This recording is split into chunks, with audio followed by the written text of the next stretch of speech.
Bueno, ¿qué tal? Muy buenos días, querida audiencia de este Facebook Live, de estos contenidos que constantemente preparamos para todos ustedes en medio de esta cuarentena. Desde casa los saludamos y hoy queremos abordar un tema interesante, actual, de mucho impacto, no solamente para esta situación, sino en la vida cotidiana y que nos permea mucho en este momento. Se trata del Internet de las cosas y que bueno, y que mejor cosa que hablar de esto con personas expertas y que lo llevan directamente a la ejecución, pero no solamente a la ejecución pensando desde la dinámica de cómo nos favorece, nos beneficia el Internet de las cosas, sino a la ejecución de cómo beneficia y aporta a esta coyuntura de la pandemia y sobre todo a esa emergencia sanitaria, ese aporte que se puede hacer desde la tecnología. Nos acompaña entonces Sergio Marín. Sergio Marín es el director, el CEO de Netux, y con él vamos a hablar precisamente, bueno, de qué es Netux y también ya vamos a hacer un análisis de todo lo que comprende el Internet de las cosas y todo este escenario que estamos hoy viviendo. Así que, Sergio, bienvenido, muy buenos días, ¿cómo estás? Buenos días, César. Todo muy bien, hombre, gracias a Dios. Muchas gracias por la invitación. Qué bueno que estés acá con nosotros. Sergio, egresado bolivariano. Y bueno, Sergio, qué bueno empezar es que nos contextualices muy rápidamente es qué es Netux y por qué lo relacionamos directamente con este tema que estamos abordando de Internet de las cosas. Ok. Netux es una compañía de tecnología de acá de Medellín. Nosotros desarrollamos soluciones tecnológicas dentro del concepto que acabas de mencionar que se denomina Internet de las cosas. Ahorita pues vamos a profundizar un poquito más en ese concepto, pero solo para hacer como una explicación básica. Básicamente el Internet de las cosas es una tecnología, un conjunto de tecnologías que permiten conectar en tiempo real información física de nuestro entorno y llevarla a Internet para tomar decisiones. Y Netux, la compañía en la que yo trabajo, desarrolla soluciones de Internet de las cosas hace ya 14 años. Bueno, y para poder solucionar cosas, claro, necesitamos que haya problemas y bastante problemas que a veces se presentan en nuestra sociedad y donde puede intervenir la tecnología. Sergio, ¿cómo podemos entender de una forma muy cercana lo que es el Internet de las cosas? Vamos a hablar primero de lo que es este concepto para posteriormente adentrarnos a lo que es el aporte a esta contingencia sanitaria. ¿Cómo entendemos el Internet de las cosas? Ok. Entonces, como les decía al principio, básicamente es una agrupación de múltiples tecnologías que involucran dispositivos electrónicos, cosas, lo que llamamos hardware, dispositivos electrónicos que pueden sensar muchas variables del entorno. Imagínense como en un entorno como el hogar, que un cepillo de dientes esté conectado a internet y nos entregue información de cuál es nuestra rutina de cepillado de todos los días, o quizás vaya más allá y detecte si tenemos una caries y él inmediatamente haga una solicitud de una cita al odontólogo. O en otro escenario, una nevera, por ejemplo, que detecte que está teniendo unas dificultades técnicas y automáticamente haga una solicitud a la empresa para que venga un técnico a revisar. En el mundo, digamos, de la cotidianidad, hay una serie de elementos que hoy se están conectando y que en el futuro se van a conectar muchos más, que van a permitir que los procesos de nuestras vidas sean más seguros, incluso pues como que nos generen bienestar. Por poner otros ejemplos, en otros escenarios, imagínense cuando ustedes están, digamos, en un accidente de tránsito y llega una ambulancia a recogerlos, como que en el proceso que lo están llevando al hospital, todos los signos vitales estén siendo monitoreados de tal forma que cuando el hospital lo reciba ya esté preparado para recibirlo, para recibir al paciente con toda la información clara. Ese tipo de cosas, de conectar información física, llevar información del mundo físico al mundo digital, es lo que nosotros en el mundo tecnológico denominamos el Internet de las Cosas. Y esta tecnología es una de las tecnologías de lo que hoy se llama la cuarta revolución industrial o la industria 4.0, que en conjunto con las ciencias de datos, el Big Data, la inteligencia artificial, blockchain, se están estructurando y están revolucionando gran parte de las economías en el mundo.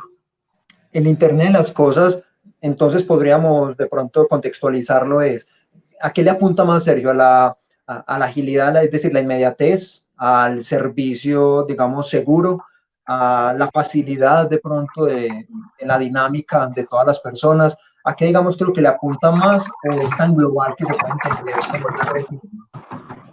Sí, realmente las aplicaciones son inmensas, el espectro de aplicaciones es muy amplio. Incluye, cuando vamos a hablar de Internet de las Cosas, vamos a incluir dispositivos electrónicos del mundo real que se conectan al mundo físico, que por ejemplo una silla, un carro, un reloj, un balón de fútbol o hasta algo más sofisticado como un sistema para medir la calidad del aire, como las estaciones meteorológicas que hay en la ciudad. Todo eso es del mundo físico, ¿cierto? Entonces, esos son sensores. Todos esos dispositivos o esos objetos que acabo de mencionar tienen alrededor sensores que permiten entregar cierta información. Nosotros lo que hacemos, o lo que, digamos, en la tecnología de IoT hace, es capturar esa información y entregarla. Hoy en día, pues, con la potencia de la computación en la nube, llevarla a Internet en sistemas de computación en la nube y entregar esa información en tiempo real a los decision makers, o sea, las personas que tienen que tomar decisiones con esa información y de esa manera, con esas decisiones que tomen de forma oportuna, hacer los procesos de las compañías mucho más seguros, más rentables, más económicos o, en los casos personales, crear mucho bienestar para las personas. Sergio, el Internet de las cosas, a ver, depende mucho de la conectividad, porque, bueno, aunque hay grandes avances en el tema de la conectividad, en la cobertura, en la calidad, también en algunos momentos puede haber limitaciones. ¿Se ve afectado directamente el Internet de las cosas por la conectividad y la cobertura, o digamos que se puede desligar de esa amenaza que puede tener? Pero repetime un poquitico esa pregunta para buscarle pues, bien la respuesta. El Internet de las cosas, o sea, depende directamente, por ejemplo, del Wi-Fi, de un Bluetooth, o puede ser de pronto alterno y se puede abastecer de esa conexión de otras formas para no tener que estar supeditado a la conectividad o cobertura, digamos, general. Ah, sí. Digamos que la cobertura de Wi-Fi o la cobertura de redes celulares son medios por los que salen los datos, ¿cierto? Pero en ese, digamos, grupo de tecnologías de lo que denominaríamos IoT o Internet de las Cosas, hay otras tecnologías de comunicaciones de corta distancia o tecnologías de comunicaciones de largas distancias que no dependen de red celular o de Wi-Fi local.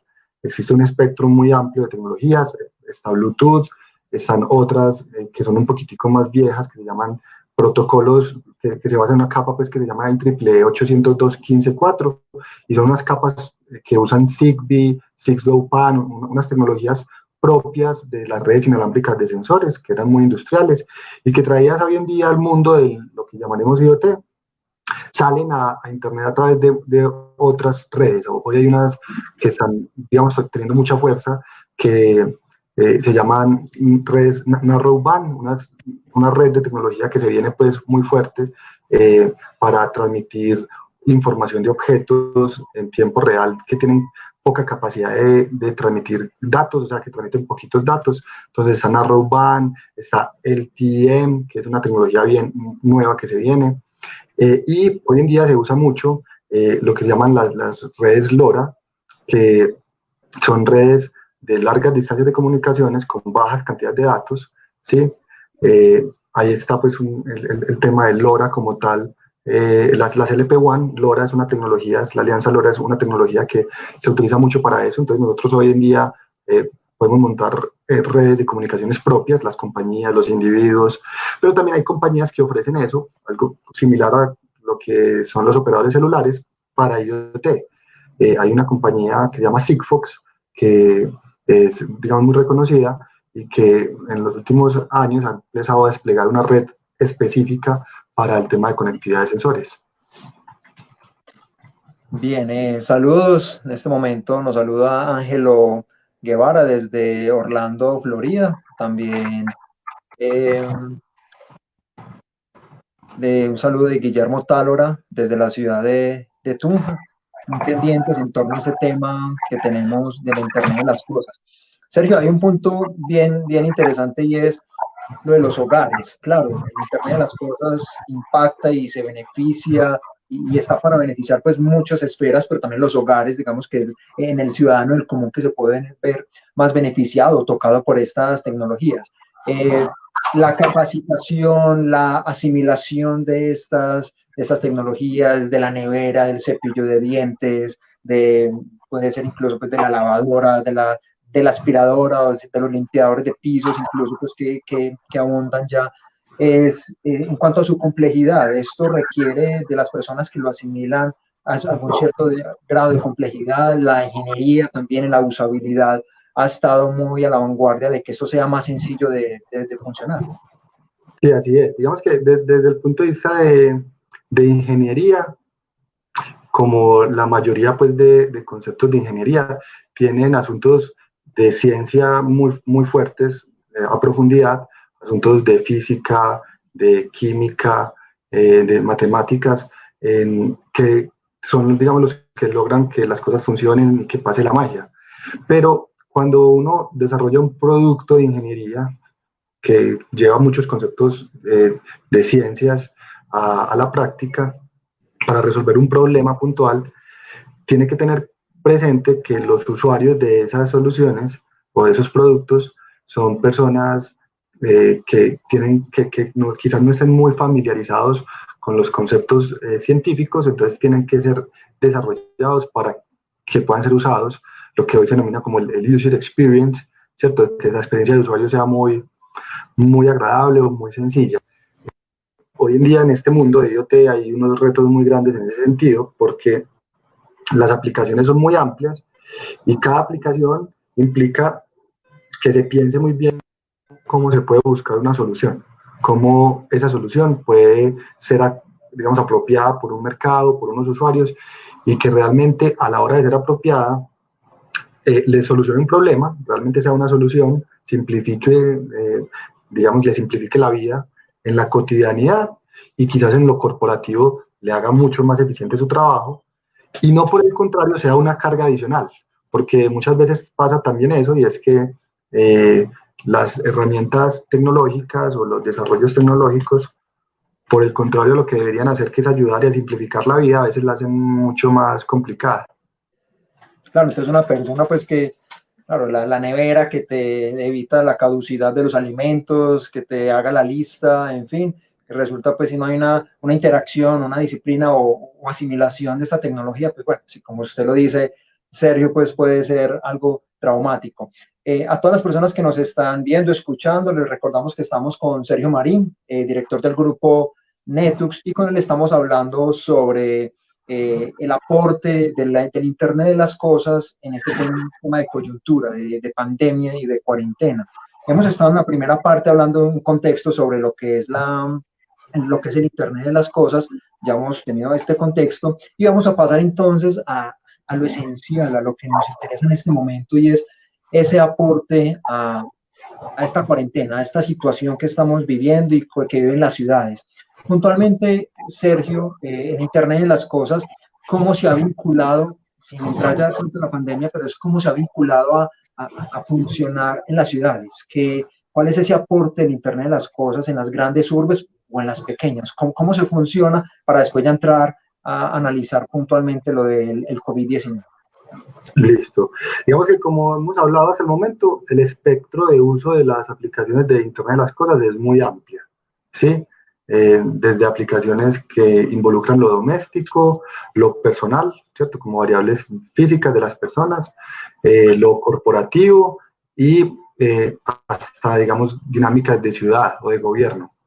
En el tema de las ciudades, en los últimos años se ha venido hablando de un concepto que es Smart Cities, como ciudades inteligentes. Las ciudades inteligentes, básicamente, lo que están intentando diseñar o transmitir, y hay muchas aplicaciones ya de ciudades inteligentes en el mundo. De hecho, en Medellín pues, es un referente a nivel mundial para muchas de esas aplicaciones, y ahorita vamos a hablar de eso. Lo que buscan es como lograr hacer un uso eficiente de los recursos de la ciudad para hacer la vida de los ciudadanos mucho mejor, para generar bienestar para los ciudadanos. Eso implica quizás reducción de costos, eficiencias energéticas en el uso de la energía eléctrica, seguridad, implica por ejemplo seguridad, cómo mejorar la seguridad, o bienestar. Entonces digamos que esas dimensiones asociadas a los ciudadanos se empiezan a ver implementadas en las ciudades, y cuando empiezan a verse implementadas es lo que denominamos ciudades inteligentes. Y el Internet de las cosas es un elemento fundamental porque tiene, digamos, el componente de la sensórica, de tomar variables del entorno, como los signos vitales de la ciudad, y tenerlas centralizadas en algún lugar, en este caso pues en Internet, para coger esa data, analizarla, procesarla y sacar insights, sacar decisiones que mejoren, digamos, la calidad de los ciudadanos, la calidad de vida de los ciudadanos, que hagan mucho más eficiente la operación de la ciudad. Entonces, hoy en día uno de los elementos fundamentales en las diferentes dimensiones de lo que entenderíamos como una ciudad inteligente, como la dimensión de la salud pública, o la dimensión de la seguridad, o la del transporte, o la alimentación, en todas esas dimensiones está jugando un rol fundamental el IoT, la sensórica, la transmisión de información, el monitoreo en tiempo real de los diferentes actores que hacen parte de una ciudad. Perfecto, entonces las ciudades, claro, se nutren y el Internet de las cosas puede aportar mucho a su dinámica y en la dinámica de una crisis o de una contingencia como la que estamos viviendo. Puntualmente, Sergio, hay un escenario clave y vamos a ir desglosando algunos, y es, por ejemplo, el de las ambulancias. ¿Cómo el Internet de las cosas puede aportar a las rutas, a todo lo que establecen y todos los retos que tienen las ambulancias y quienes la conducen y quienes tienen la capacidad y el reto de tomar decisiones en torno a todo el tema de ambulancias? ¿Cómo funciona esto con el Internet de las cosas? Listo. Entonces, mira, por ejemplo, en el caso de las ambulancias, hay un tema muy particular, y es que junta diferentes variables de un entorno de ciudad. Por un lado, el tema de la ruta, de cuál es la mejor ruta para llegar de un punto A a un punto B, ¿cierto? Básicamente ese delta que usted tenga en minutos, 2, 3 minutos, 30 segundos, puede marcar la diferencia entre la vida y la muerte de una persona. Llegar a tiempo, de manera oportuna, agrega mucho valor. Entonces, mira que empezamos a hablar de ambulancias, que es como sector salud, pero inmediatamente lo linkeamos con transporte e infraestructura pues, de una ciudad. Listo. Por otro lado, una vez llegue la ambulancia a un lugar, al lugar de los hechos para atender a un paciente, empiezan a jugar un rol muy importante muchas variables alrededor, ¿sí? Por ejemplo, ¿cuántos pacientes hay? ¿Qué tipo de accidente se presenta? Y si con ese tipo de accidente se requiere solo una ambulancia o se requiere otra ambulancia o otros actores, ¿cierto? Entonces, si hay un lesionado o múltiples lesionados. Sí, voy a empezar a decir como en todo un proceso de atención de un evento de ciudad, como las variables, y vamos a ver ahí cómo el IoT juega un rol muy importante. Entonces, una vez llega, supongamos que hay un solo lesionado, los paramédicos van a atender a ese paciente. Entonces ahí se hace muy importante saber como los históricos de ese paciente. Ese paciente es alérgico a algún medicamento, por ejemplo, le pueden aplicar cualquier medicamento, ¿no? El paciente está inconsciente. Entonces tener información en tiempo real ahí para tomar decisiones es fundamental. Supongamos que regulan al paciente, lo montan en la ambulancia, y ahí ese paciente tiene que ser trasladado a una institución de salud, a una IPS. ¿Cuál es la mejor institución de salud que lo pueda recibir? En función del evento que tenga el paciente, si tiene un evento cardiovascular, si tiene un trauma, Entonces, como que las enfermedades que tenga, claro, hay centros especializados, claro. exacto, los antecedentes médicos y el evento particular. ¿Sí? Entonces, dependiendo de la patología, la IPS a la que sea asignado, quizás una es más adecuada que otra, no necesariamente la que esté más cerquita. Quizás están a una cuadra de una IPS, pero esa no atiende esa patología o no tiene los elementos, los recursos, el personal capacitado y los recursos, los dispositivos médicos asociados a esa patología. Entonces, si llevan al paciente a esa IPS y no a la que está más lejos, pues se pierde tiempo y hay una diferencia entre la vida y la muerte. Otro elemento adicional es, hombre, qué tan importante sería que cuando ese paciente esté trasladado pueda ser, digamos, que los signos vitales de ese paciente puedan ser visualizados antes de que llegue, o sea, por parte de la IPS de recepción. Todos esos elementos...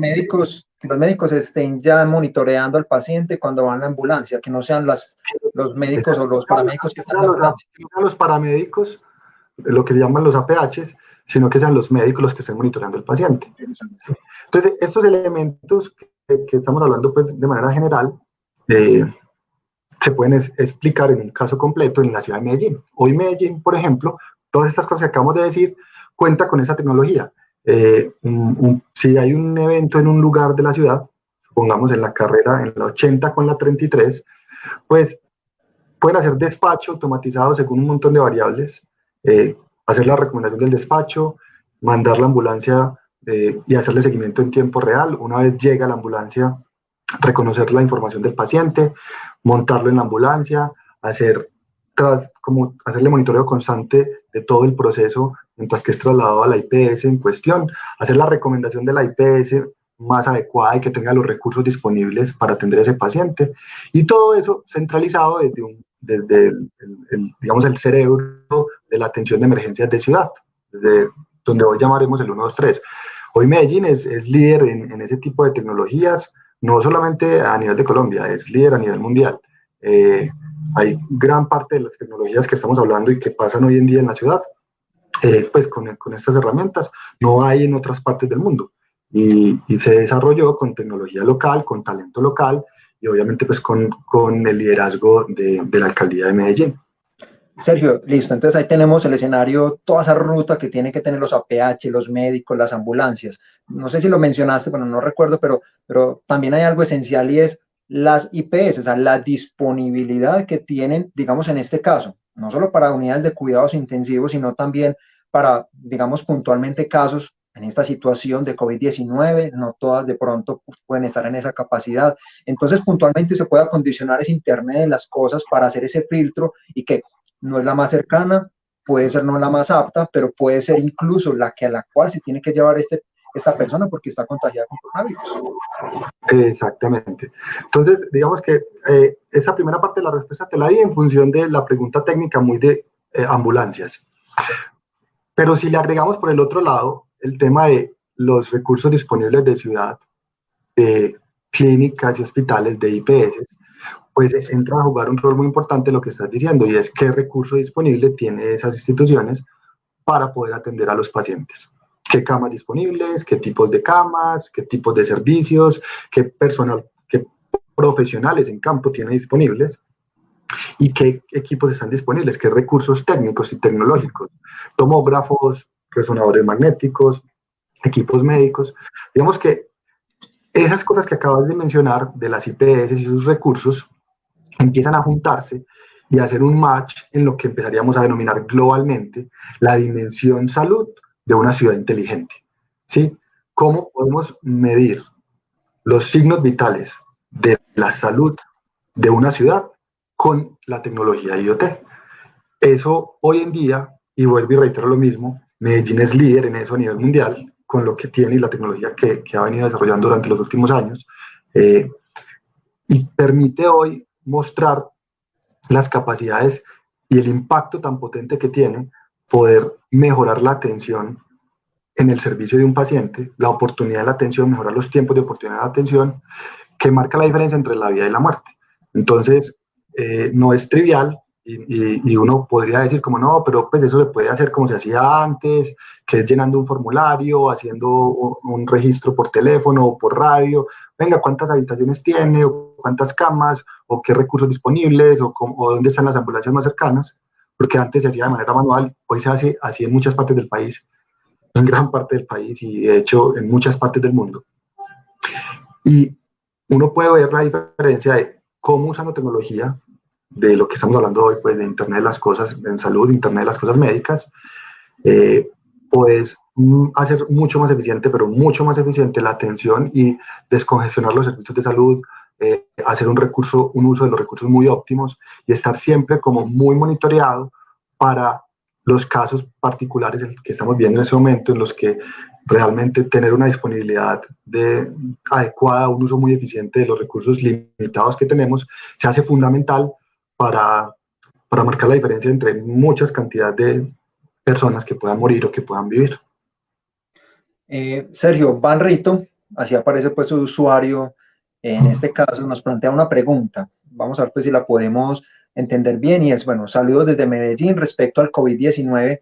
¿Habría forma de tangibilizar micro y nanosensores, los cuales a través de Internet de las Cosas puedan en tiempo real compartir data para monitorear ambientes? Digamos que esa es una pregunta muy particular porque habla de una tecnología que es diferente, pero que al final pues se empieza a fusionar en la evolución de la tecnología y es la nanotecnología.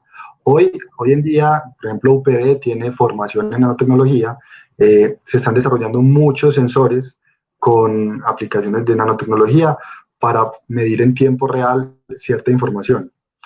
Creo que hoy en día no tenemos las herramientas suficientes para poder identificar cierta información que estás preguntando, pues, de si esa persona tiene o no tiene COVID, quizás otras variables sí, quizás temperatura, sí, con nanosensores, pero la temperatura para medir la fiebre de un paciente es ya digamos, una variable que entra a jugar un rol muy importante días después.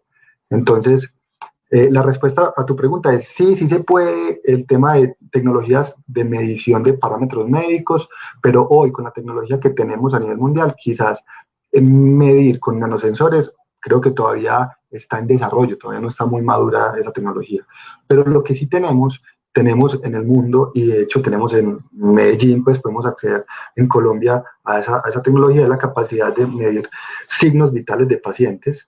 Estamos hablando de la temperatura de un paciente, o de la frecuencia cardíaca, o la frecuencia respiratoria, o la pulsioximetría, o quizás datos más detallados como electrocardiografía, la señal eléctrica del corazón.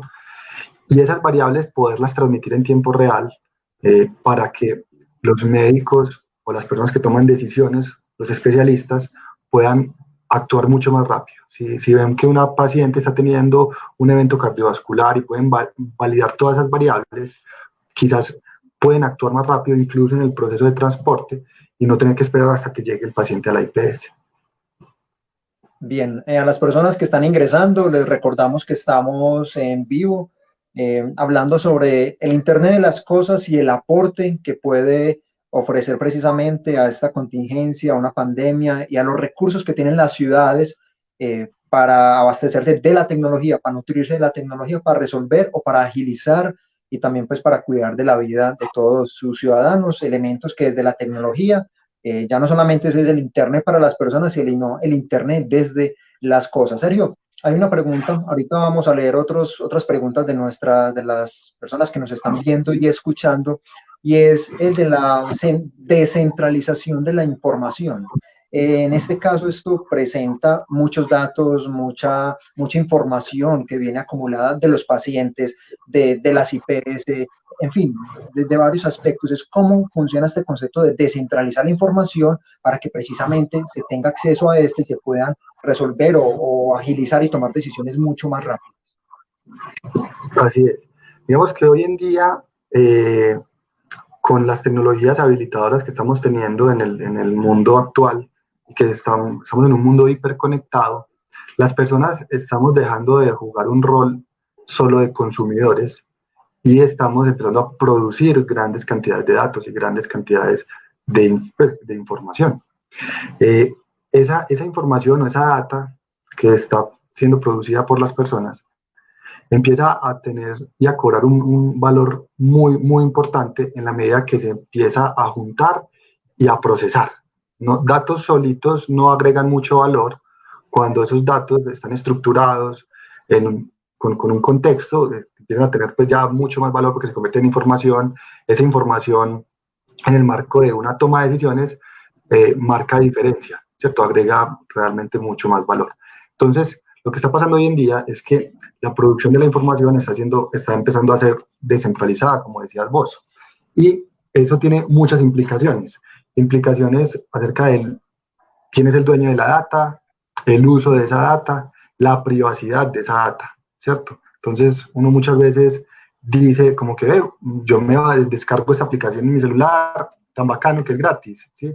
Y quizás no es que sea gratis, o al final no es que no estés pagando por ella, al final vos sos el producto, están vendiendo tu información, ¿sí? Entonces, gran parte, cuando las cosas son gratis en tus aplicaciones, en la cotidianidad tuya, es, por un lado, vos estás siendo un creador de data, y a partir de esa data, pues la empresa empieza a hacer un uso de esa información. Entonces, digamos que en la economía actual, el tema de la data distribuida toma mucha relevancia porque permite tener información en tiempo real para tomar decisiones del estilo que mencionábamos anteriormente. Si nosotros no pudiéramos saber cómo está el tráfico, porque cada una de las personas de manera voluntaria o por usar Waze gratuitamente dice, listo, yo comparto mi ubicación en el tráfico y mis rutas. Entonces, si nosotros no pudiéramos coger esa data abierta, ahí toma mucha importancia el tema del Open Data, o datas abiertas de ciudad. En Medellín han habido pues unas iniciativas también muy buenas en el tema de manejo de datos abiertos. Empiezan a construir lo que llamaríamos la dimensión inteligente de ciudad con esos datos, que es muy importante ahí entenderse uno como persona desde el punto de vista de la privacidad. ¿Qué información estoy dispuesto a compartir y qué información no estoy dispuesto a compartir?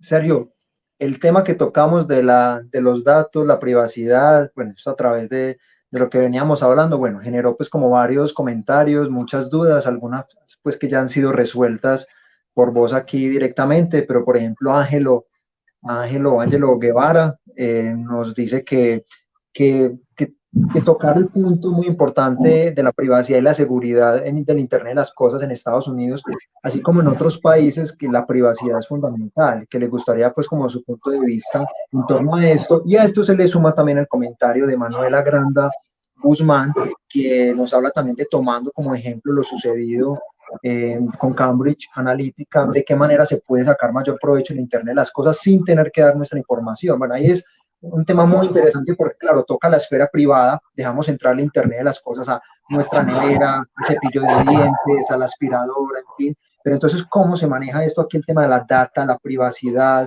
la intimidad incluso? Sí, así es un tema pues súper delicado porque empieza a entrar a tu vida privada y a nadie le gusta pues que le entren a la vida privada. Normalmente, pues para responderle a la persona que escribió de Estados Unidos, es uno de los pilares fundamentales de IoT, y es que desde el punto de vista del lugar donde se producen los datos, o sea, el dispositivo electrónico o el sensor, se empiece a pensar cómo se protege la información que se está enviando. Si es una información, primero, que no está ligada con un contexto particular, no tiene contexto, es una información que va sin contexto, o va con un contexto, pero no con una información que pueda decir de quién es ese dato, sino que va anonimizada, va totalmente anónima.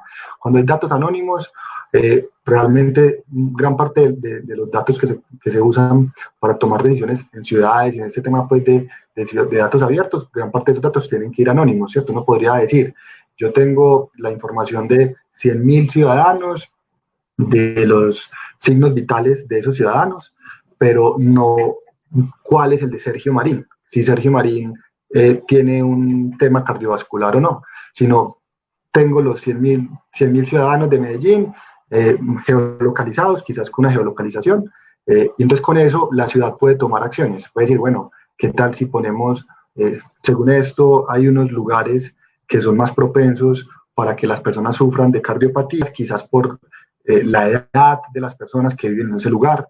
Entonces, ¿qué tal si ponemos una IPS que tenga esa especialidad ahí? Eso salvaría vidas. Entonces, ahí la data va anónima y no dicen Sergio Marín es la persona que tiene eso. Entonces, para retomar esa misma pregunta, el tema de la data anónima es fundamental. Y el tema de la seguridad desde el principio ha sido un elemento fundamental desde el punto de vista de dispositivos electrónicos y a la hora de transmitir la data. Hoy en día la mayoría de dispositivos que transmiten datos van por capas seguras, ¿cierto? Transmiten datos por algo que se denomina técnicamente como una SSL, una capa de seguridad de data. La data va encriptada, la mayoría de la data va encriptada. Entonces se hace, digamos que, complicado que las personas puedan acceder a ella fácilmente o que puedan pues como hackear esa información. Sin embargo, en la medida que los sensores se han empezado a implementar y a crecer de una manera exponencial, no solamente para aplicaciones industriales, sino también para aplicaciones como de salud, para wearables, o sea, que nosotros empezamos a usar manillas y información a nuestro alrededor, pues también aumentan las probabilidades de vulneraciones, de vulnerabilidades a esos dispositivos. Y hoy en día, pues como que se vuelve un elemento fundamental todo lo que hay alrededor de la seguridad informática de los datos. Y para lo que viene en el futuro va a ser una rama fundamental, y es cómo hacemos para que los dispositivos cada vez sean más seguros, tengan algoritmos de encriptación más fuertes, porque si usted tiene unos dispositivos conectados y esos dispositivos están, supongamos, en un hospital, y ese dispositivo depende de la vida de una persona, pues imagínense que podría pues entrar un hacker y hackear ese dispositivo y estaría pues en vilo la vida de una persona. Entonces, es un elemento fundamental, no solamente en IoT, sino en capas superiores, en transmisión de datos, en almacenamiento de datos, en la nube, y es parte pues de lo que se viene muy a futuro está en el presente y se viene a futuro como un elemento fundamental, es cómo proteger la data de la electrónica y de los dispositivos. Sergio, estas acciones desde el Internet de las cosas se programan, pues, se programan previamente, pueden estar dispuestas para este tipo de coyunturas de crisis, de contenciones, de sanitarias sobre todo, o el Internet de las cosas está ahí en el escenario, está en todas las tecnologías y una vez se requiera se puede tomar mano de esta. Es hasta qué punto se puede preparar y acondicionar a las crisis puntuales o hasta qué punto que estén funcionando y que se pueda tomar todo eso. Sí, no, la verdad hay que prepararse, o sea, esto implica desplegar sensores de diferentes tipos. Entonces, digamos que para el caso particular que hablábamos de salud, que hemos mencionado mucho salud, no tiene mucho sentido como que en el medio ya de un evento, como que, venga, ahora sí vaya, ponga el sensor. No, es que no vaya, póngalo, tenía que estar para poder monitorar al paciente. Entonces había que prepararse con anticipación. Y en las diferentes dimensiones es igual. Si quieres tener monitoreo de calidad del aire, pues Medellín ya tenía 16 estaciones o 20 estaciones o la cantidad que tuviera, pero si quisieras tener una mayor resolución de ese monitoreo, deberías haber desplegado 200 estaciones, o 500, una por cada barrio, para poder tener en tiempo real esa información, no esperar a la crisis para desplegar la infraestructura. Digamos que, ¿por qué hay que prepararse? Porque el Internet de las cosas depende de un elemento fundamental, que son los sensores. Y los sensores son dispositivos electrónicos que tienen que ponerse con anticipación en los lugares que se van a medir. Sin embargo, hoy en día se aprovecha también gran parte del uso de los dispositivos móviles. Los dispositivos móviles por defecto traen sensores por dentro. Y nosotros como personas producimos cierta cantidad de información. La geolocalización, qué actividad tenemos en el día, cierta información física. Esa información, digamos que uno podría aprovecharla sin tener que desplegar cosas, ya están desplegados, ya están los dispositivos.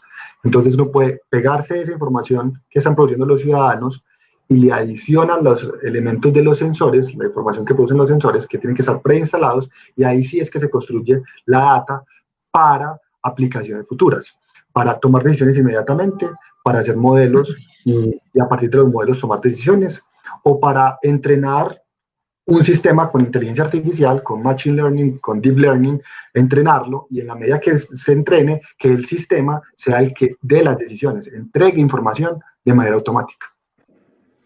Bien, Sergio. Edwin Ortega nos plantea esta pregunta en torno pues, específicamente a la salud y es una forma de manejar la historia clínica de los pacientes sería con un chip subcutáneo. ¿Qué opina de este tema? ¿Estaríamos preparados para esto? ¿Nuestra tecnología está lista? ¿Nuestro sistema de salud?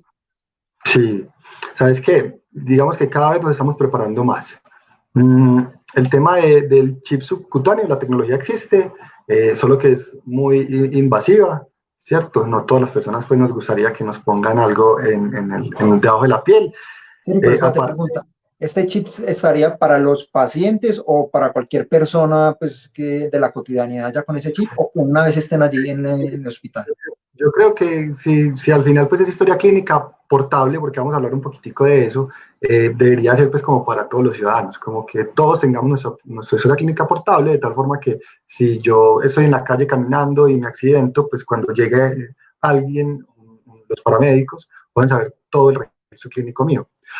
Hoy se está trabajando en eso. Hoy se está trabajando en eso porque las leyes empiezan a ser más flexibles y empiezan a, digamos, a sofisticarse un poquito más. Al final lo que pasa, aquí voy a abrir un paréntesis, es que digamos que la ingeniería y la ciencia siempre va un paso adelante de los asuntos jurídicos y legales, ¿cierto? Los ingenieros siempre vamos adelante de los abogados. Entonces, ahí tienen que llegar la parte jurídica y legal para poder estructurar cómo es el manejo de esa data, que es muy sensible. Hace un par de años, año y medio, se dio aval al tema de tener la historia clínica personal portable, ¿cierto? Desde el punto de vista legal, jurídico en Colombia. Eso va a abrir, y empezó a abrir muchas puertas para que todas las personas puedan tener, digamos, su carpeta digital en la nube. Entonces, uno puede tener su historia clínica en un sistema en la nube y como pregunta Edwin, en ese chip de RFID, que puede ir subcutáneo, simplemente va el identificador único asociado a la historia clínica. Cuando llega alguien, simplemente lo que hace es hacer lectura del chip con ese identificador único y va y consulta la información que está en internet, que está en la nube.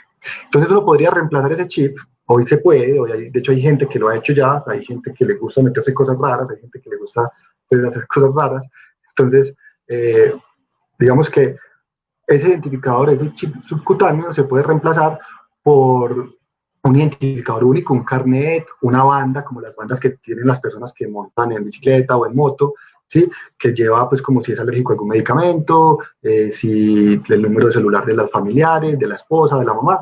Entonces, ese identificador único permitiría que se pueda consultar, hoy hay ya plataformas que hacen eso, y que ayudarían un montón cuando se integren con ciudad. De hecho, la ciudad va para allá, va a empezar a tener una cierta información importante. ¿Qué pasa con eso? Hay un tema muy sensible ahí. Y de nuevo vuelvo al tema de la privacidad de la data.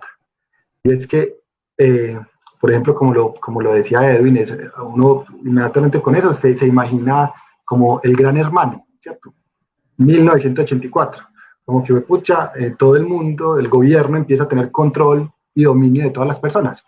Y empieza a haber una línea muy difusa entre la privacidad de la información y qué información ya sí es de dominio público. Entonces, si ese chip no es solamente con RFID, sino que aparte tiene capacidad de transmitir por otra tecnología, por narrowband, por ejemplo, mi geolocalización y mis hábitos, y yo me lo pongo debajo de la piel, y el gobierno tiene esa información, pues, no sé, un mundo feliz, Aldous Huxley, pues, o sea, este tipo de tecnología empieza a generar como que no, entonces todos vamos a ser controlados por el gobierno. Entonces empieza a haber un tema ahí delicado, pero la respuesta puntual para Edwin es sí, sí se puede y ya existe tecnología para hacerlo. Y si usted quiere, puede hoy comprar un chip subcutáneo, le graba un identificador único de su cédula y abre una aplicación en la nube de registro clínico personal portable y puedes hacerlo ya, pues. Bueno, muy interesante esta relación. Recuerden que estamos hablando sobre el papel, el aporte desde el Internet de las cosas a esta coyuntura de salud, todo lo que hemos vivido, todo lo que se puede hacer y lo que se ha hecho. Y en relación con eso, Sergio, tocabas un punto clave y es, bueno, no, para eso se tiene que preparar, el Internet de las cosas se tiene que preparar para atender bien estas situaciones. En este sentido, precisamente en nuestro entorno, Colombia, Medellín, ¿Qué tan preparada? Sergio ha hablado mucho del talento que se tiene en Colombia, en Medellín, en torno al Internet de las cosas, con los ingenieros, todo el talento que hay, pero había una preparación en cuanto a talento, en cuanto a capacidades. ¿Cree Sergio que esta capacidad estaba lista para ser ejecutada en este momento y que se ha necesitado y que se ha utilizado bien hasta ahora? Sí, yo creo que nosotros hemos estado preparados en general, pues la ciudad y el país se ha venido preparando porque ya cada vez el acceso a la información, al conocimiento de ingeniería es mucho más amplio gracias a Internet y a que el mundo se globalizó. Siento que igual falta todavía, digamos, muchas personas en este mundo, en este ámbito de la ingeniería y particularmente de las telecomunicaciones, la informática, la electrónica, eh, para lo que viene. O sea, el mundo es un mundo digital, es un mundo conectado. El futuro, estamos en el futuro, ya está aquí, el futuro está aquí y es un futuro digital. Y en ese futuro se van a requerir y se están requiriendo ingenieros de software, ingenieros electrónicos, de dispositivos electrónicos, de telecomunicaciones, que hagan ingenieros de inteligencia artificial, de analítica de datos, de ciencia de datos.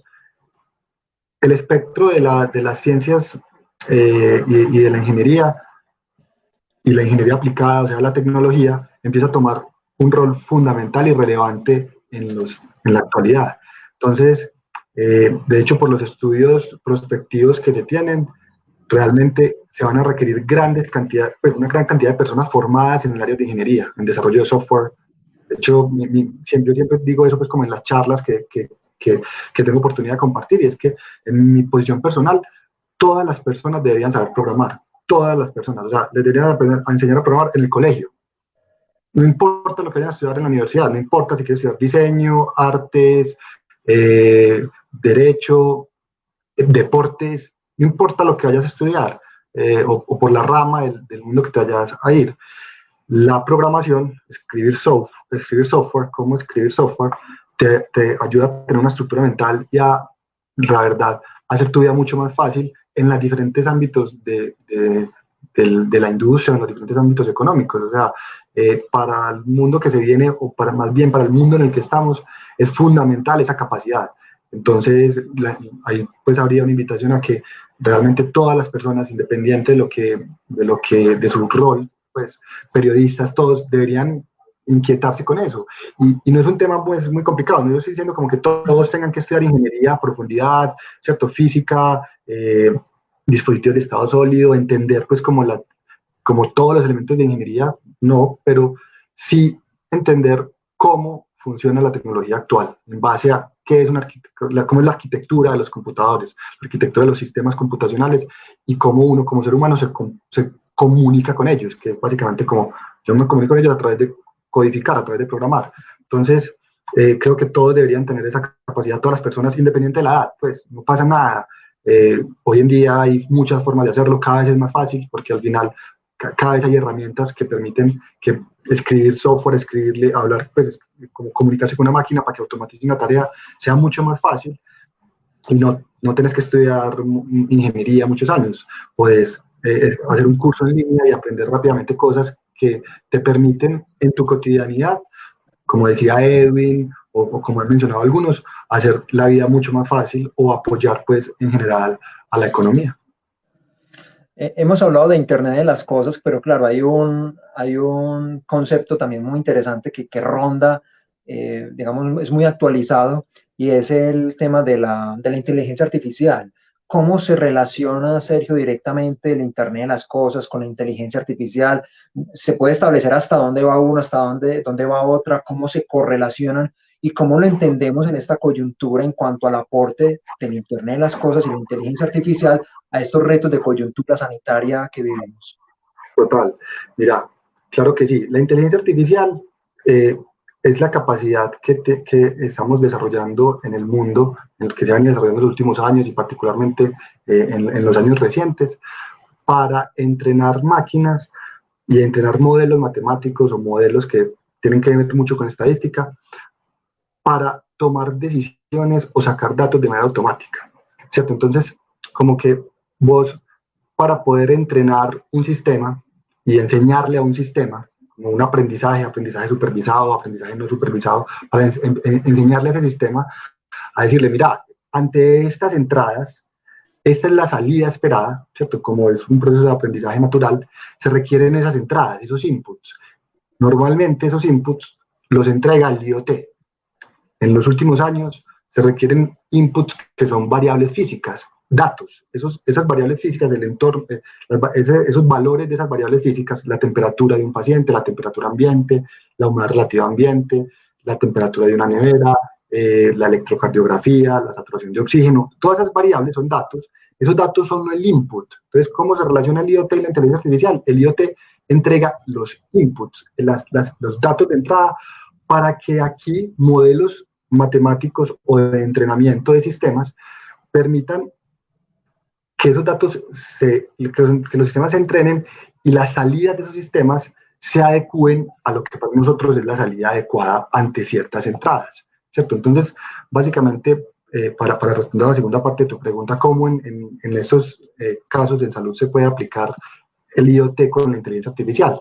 Para volver a tomar el ejemplo que me pusiste de las ambulancias, imagínate que vos puedes entrenar a un sistema para que, y que en función de cómo durante los últimos años se han dado los accidentes de tránsito que implican fracturas de pacientes en la ciudad, el sistema con esas entradas empiece a entrenarse, a decir, listo, cuando pasa un accidente de tránsito con estas variables, con estas circunstancias, normalmente lo más adecuado es llevar a ese paciente, y con esta patología, lo más adecuado es llevar a ese paciente a tal hospital, porque el histórico que ha mostrado de 100.000 atenciones es que cuando se llevan a este hospital con estas patologías en este lugar, el paciente se recupera.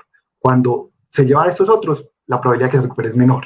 Entonces, vos empezás a entrenar el modelo y con eso puedes tener un modelo que permita recomendar y sugerir cuál es la IPS a la que se debe llevar al paciente y que sea el médico que toma la decisión en el 123 o la persona que está en el sistema de control, el que tome la decisión. Simplemente la IA te va a dar una sugerencia. Te sugiero tal. Y el médico dice, listo, esta herramienta me está sugiriendo esto porque ya ha sido entrenada con 100.000 casos que hemos atendido y lo despacho hacia allá.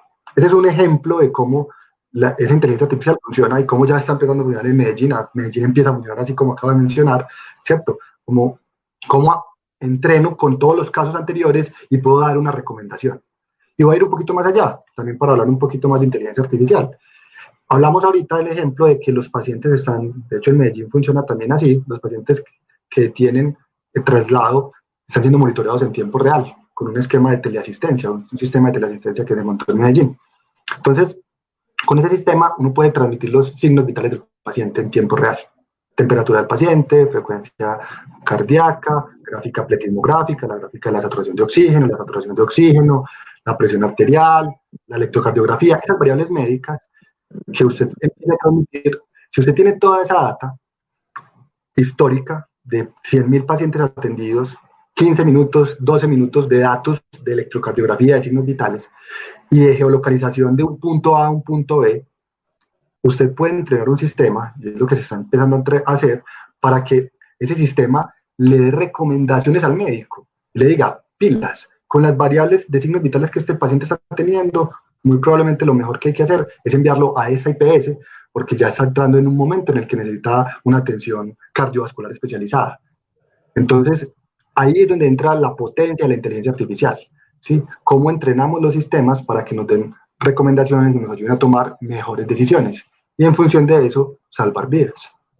Sergio, para ir cerrando esta parte del aporte del Internet de las Cosas a esta contingencia sanitaria, es por cuánto se podrían incrementar las habitaciones con esa atención remota, llena de datos, predictiva, en una contingencia como esta. Digamos que más que incrementar, las habitaciones están ahí, ¿cierto? Lo que hay que hacer es un uso eficiente de esa cantidad de habitaciones, ¿cierto? Como que tengo en tiempo real la disponible sin ineficiencias. Como que cuando se libera una habitación o se libera una camilla, puedo usarla inmediatamente. Entonces, con eso así es un uso muy eficiente de la cantidad de recursos que hay en la ciudad, los recursos limitados. cantidad de habitaciones de UCI, de UCE, de hospitalización. Lo que sí se puede hacer, que estás hablando pues como de incrementar la capacidad instalada, es que con esta tecnología de IoT uno puede no solamente monitorear lugares ya estructurados como un hospital, la infraestructura de una clínica y las habitaciones de UCI de esas instituciones, sino que uno puede escalar a decir, hombre, nosotros tenemos cierta cantidad de habitaciones en la ciudad, pero vamos a tener una patología muy particular. Hablaste pues de COVID. Dijiste, vení, tenemos COVID, entonces queremos monitorear a algunos pacientes, pero que no estén todos centralizados. Con esta tecnología lo que está habilitando es, ¿y por qué no escalamos a monitoreo en el hogar? Hombre, si lo que necesitamos es hacer un seguimiento a pacientes, pues inmediatamente, si tenemos, voy a poner un ejemplo, supongamos que tenemos 1000 habitaciones en una ciudad, con monitoreo en el hogar podemos en un par de días escalar a 10.000 habitaciones para monitorear a esos pacientes remotamente, sin tener que tener médicos que vayan a personalmente pues, a estar en contacto físico y cercano con el paciente y ponerlos en riesgo, sino simplemente, ¿cuáles son las variables que tengo que monitorear? Hombre, la temperatura del paciente para hacerle el seguimiento a la fiebre, a ver si supera el umbral de fiebre. Tengo que monitorear la saturación de oxígeno para ver si el oxígeno está entrando al cuerpo de manera adecuada, si la persona está respirando bien o si está teniendo una ineficiencia. Si la saturación de oxígeno está por debajo del 93%, 92%, y ese paciente hay que llevarlo al hospital para ahí sí tomar la tomografía y decir, hombre, va a entrar en una UCI. Pero mientras que el paciente está superando el COVID, uno podría tenerlo en el hogar, monitoreado remotamente, monitoreándole temperatura, saturación de oxígeno, quizás presión arterial, ¿cierto? ¿Cómo está la diastólica y diastólica? ¿Cómo están esos signos vitales? Y en función de eso, escalar automáticamente la cantidad de habitaciones. Esas son algunas alternativas que también se están haciendo hoy en día. Perfecto, Sergio. Saludamos además de las personas que nos han formulado sus preguntas, a María Moreno, a Brian Helves, a Ángela Castañeda, a Vanessa Pinzón, quienes también han estado pues como en contacto directamente con esto. Vamos a pasar a un punto bueno, que ya no es directamente Internet de las cosas y la contingencia que estamos viviendo, sino otro punto del cual nuestro invitado Sergio también vivió y que también nos puede dar una luz, unas sugerencias, consejos en esta realidad. Y es el tema del emprendimiento. Claro, Netux surgió de un emprendimiento y en este momento también muchas personas que están con sus marcas emergiendo también viven una contingencia especial de afectación o de oportunidad, depende de la situación. Sergio, desde el punto de vista del emprendimiento también, ¿qué situación se puede vivir en esta coyuntura y cómo emerger? También se habla pues de aprovechar las oportunidades, pero hasta siendo realistas también cómo se puede emerger en una situación de esta cuando se es emprendedor. Listo. Yo todavía soy emprendedor, César, pues nosotros llevamos ya varios años en el mercado, pero yo me considero todavía un emprendedor.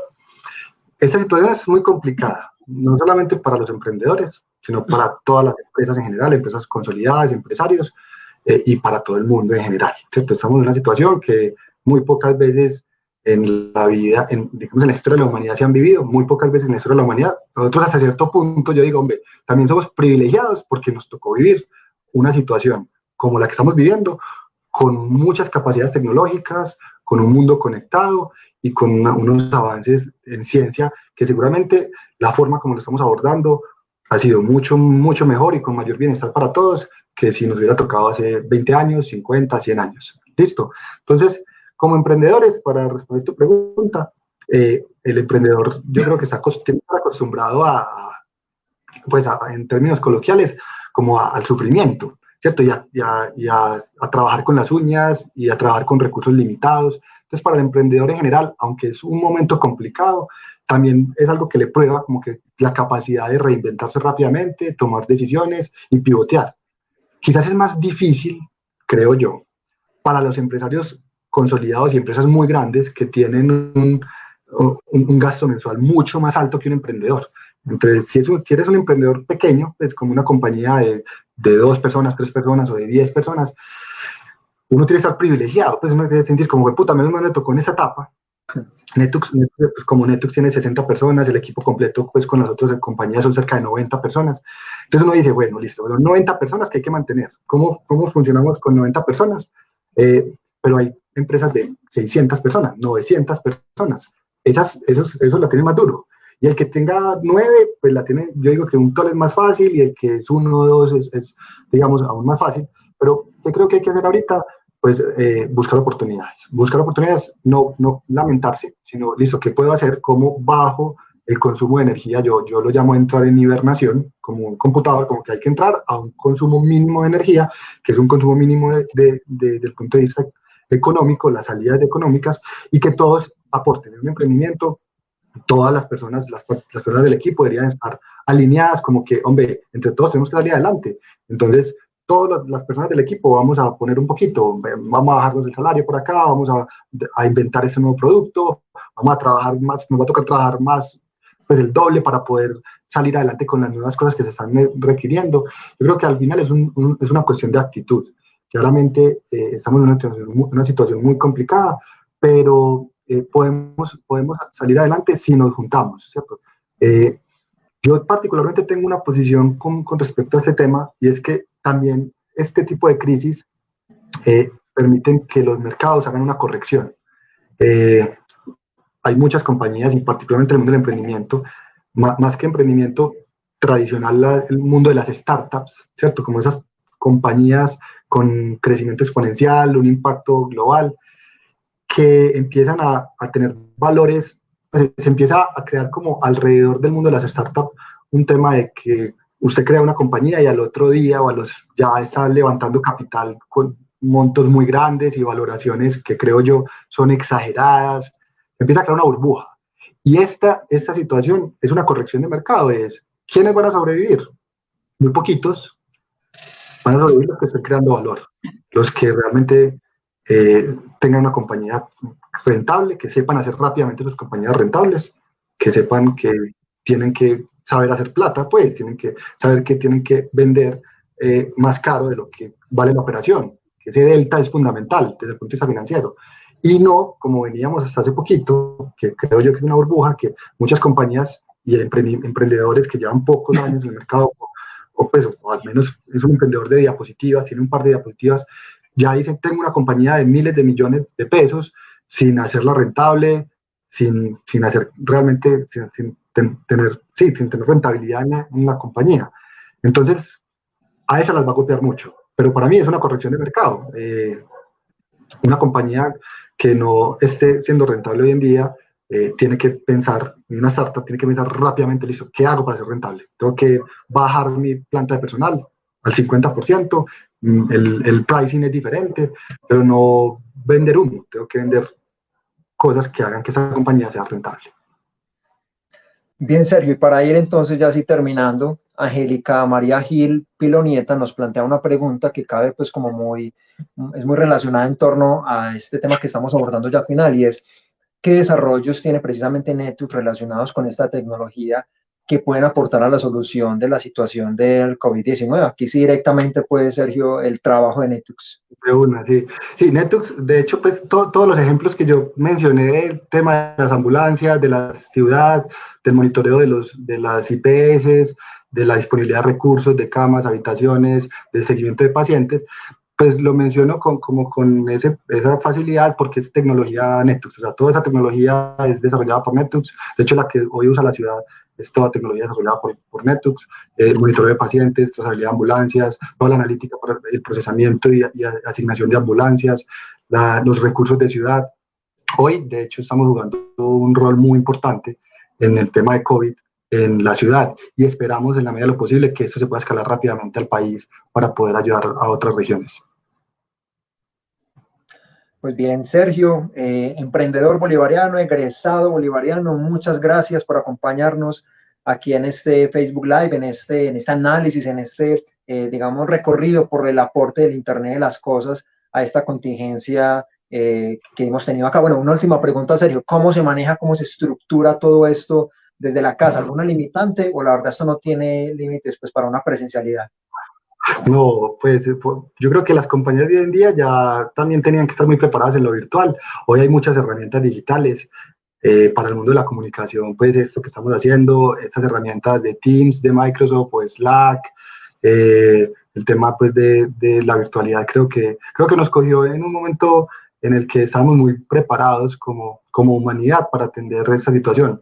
hoy muchas compañías que pueden trabajar, que son compañías de conocimiento, pueden trabajar en la virtualidad. Mire, pues con la educación, por ejemplo, las universidades y los colegios están avanzando así. Sin embargo, claramente hay todavía hay un lag fuerte, todavía hay como una brecha y hay muchas personas que no tienen acceso a estas tecnologías. Yo creo que todos tenemos que trabajar hacia allá, pero no, yo creo que las herramientas que existen hoy en día permiten que haya una fluidez normal en muchas compañías. Pues bien, Sergio, muchas gracias por acompañarnos, a todas las personas que también estuvieron conectadas, muchas gracias también por sus preguntas, las preguntas que formularon. Esta entrevista queda también montada en la página de Facebook de la Universidad Pontificia Bolivariana. Estaremos muy al tanto y los invitamos a que estén al tanto también de las diferentes charlas que estamos teniendo en torno a estos temas, que pues, hemos tenido varias conferencias, varias charlas en torno a esto. Así que a todos muchas gracias, Sergio. Feliz día, estamos en contacto. A todos que tengan una feliz tarde. Bueno, hasta luego.